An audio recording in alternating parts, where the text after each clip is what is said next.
বন্ধুরা, আমরা এমন এক যুগে বাস করছি যেখানে প্রযুক্তির সংস্পর্শ রয়েছে প্রতিটি ক্ষেত্রে।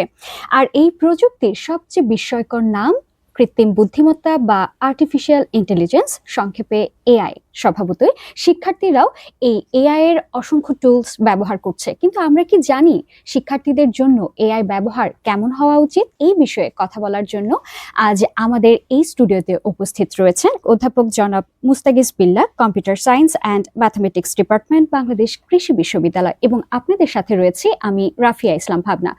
স্যার, আপনাকে শুভেচ্ছা জানাচ্ছি বাংলাদেশ বেতার ময়মনসিংহ কেন্দ্রের পক্ষ থেকে। এই বর্তমান সময়ে আসলে এআই নিয়ে কেন এত আলোচনা হচ্ছে? আমরা দুইটা জায়গায় আসলে একটু বেশি সময় ব্যয় করি। একটা হলো শারীরিক পরিশ্রম করে, আরেকটা হলো চিন্তা করে। আমরা যে কাজগুলো আসলে একটু সময় নিয়ে পরিশ্রম করে চিন্তা করে যে কাজগুলো মানে একটা দীর্ঘ প্রসেসের মাধ্যমে করে থাকি, এই কাজগুলো এখন এআই খুব সহজে করে দিচ্ছে। তো এই যে আমার পরিশ্রমটা এখন কমে যাচ্ছে এবং জিনিসগুলোকে সহজে পাওয়া যাচ্ছে, এই জন্যই আসলে আস্তে আস্তে মানুষ এআইয়ের দিকে মুভ করছে। আর প্রযুক্তি বা এই ক্ষেত্রটা যত আপডেট হচ্ছে, দেখা যাচ্ছে যে আমাদের জেনারেল যে অ্যাক্টিভিটি বা কাজগুলো আছে সর্বক্ষেত্রেই, এটা শুধুমাত্র পড়ালেখা না, চাকরি থেকে শুরু করে, কৃষি থেকে শুরু করে, মেডিকেল সায়েন্সের থেকে শুরু করে রিসার্চ, সর্বক্ষেত্রেই এখন এআই আসলে আমাদের এই সমস্ত কাজগুলোকে ছোট করে নিয়ে আসছে এবং সহজ করে নিয়ে আসছে। সব থেকে বড় ব্যাপার হলো পারফেক্ট এবং প্রফেশনালি যে লেভেলটা, সেইটা মেনটেন করছে। স্যার, যেমনটি আপনি বললেন যে হাজার গুণ বেশি ভালো এফোর্ট দিয়ে আসলে এআই কাজ করছে, তো সেই ধারাবাহিকতা আসলে শিক্ষার্থীদের ওপরে এই জন্য কি প্রভাবটা বাড়ছে, বা প্রভাবটা আসলে কতটুকু? শিক্ষার্থীরা তো আসলে খুব সহজাত প্রক্রিয়া হলো, সে প্রশ্ন থাকবে, উত্তর রেডি করবে, মানে আসলে তো প্রক্রিয়াটা এরকম। তো এইটার জন্য আমরা ছোট সময় যেটা করেছি, আমরা আসলে লাইব্রেরিতে গিয়েছি, বই দেখেছি, অনেকগুলা বই, সেখান থেকে একটু একটু একটু করে এনে দুইটা তিনটা পেজ বা কন্টেন্ট তৈরি করেছি হাতে লিখে। তারপর সেইটাকে সামারাইজ করতে হয়েছে। একটা দীর্ঘ সময়, দীর্ঘ প্রক্রিয়া, একটা দীর্ঘ কষ্টের মধ্যে দিয়ে গিয়েছে। আমাদের একাডেমিক সিস্টেম তো এখনো তাই রয়ে গেছে। তো ফলে ওই যে ছাত্রটা, যাকে আসলে এখন লাইব্রেরিতে গিয়ে নোট তৈরি করার কথা, দেখা যাচ্ছে যে ওই নোটটা সে যেভাবে তৈরি করবে, তার থেকে অনেক ফাস্টার এবং অনেক সহজে এই কাজটা করে দিতে পারতেছে এআই। এটা আসলে ছাত্রর সব থেকে বেশি ডেভেলপড হওয়া প্রয়োজন। আমাদের ভাষায় বলি প্রবলেম সলভিং ক্যাপাসিটি। সো সেই জায়গাটাতে আসলে আমরা ভয় পাচ্ছি যে এই ক্ষেত্রে না মানুষ পিছিয়ে পড়ে। স্যার, আপনি খুব চমৎকারভাবেই বললেন যে এআই এর আসলে কিছু নেগেটিভ দিকও রয়েছে। অনেকে অ্যাসাইনমেন্টস বা নোটস গুলো যখন তৈরি করে তখন এআই এর হেল্প নেয়।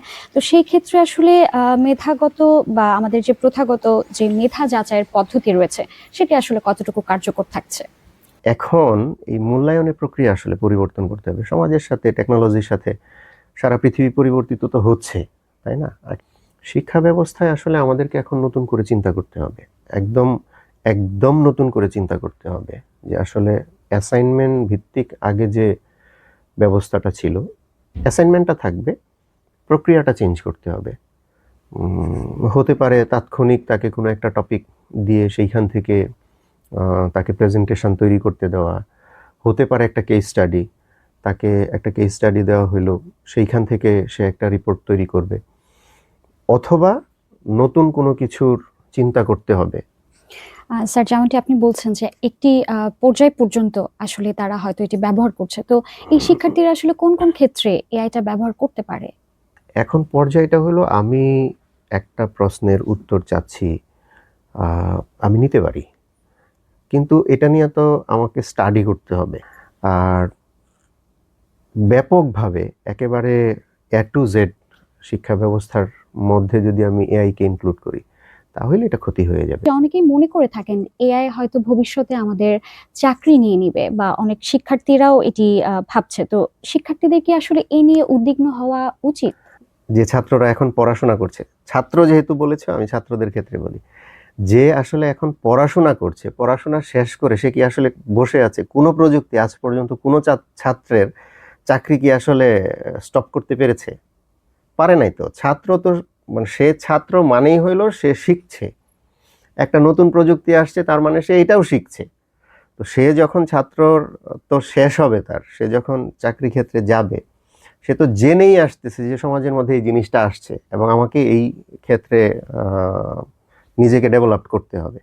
তাহলে সে চাকরি ক্ষেত্রে গিয়ে চাকরি পাবে। স্যার, অনেক গুরুত্বপূর্ণ একটি বিষয় বললেন যে আসলে এই বিষয়ে হয়তো আমাদের টেনশন করার কোনো অবকাশ নেই, কিন্তু একেবারেই নেই। কিন্তু আমরা যদি নিজেদেরকে প্রস্তুত করতে চাই, তো সেই ক্ষেত্রে আমাদের আসলে কোন ধরনের এআই টুলস সম্পর্কে জ্ঞান থাকা প্রয়োজন, বা আমরা কিভাবে নিজেদেরকে প্রস্তুত করতে পারি?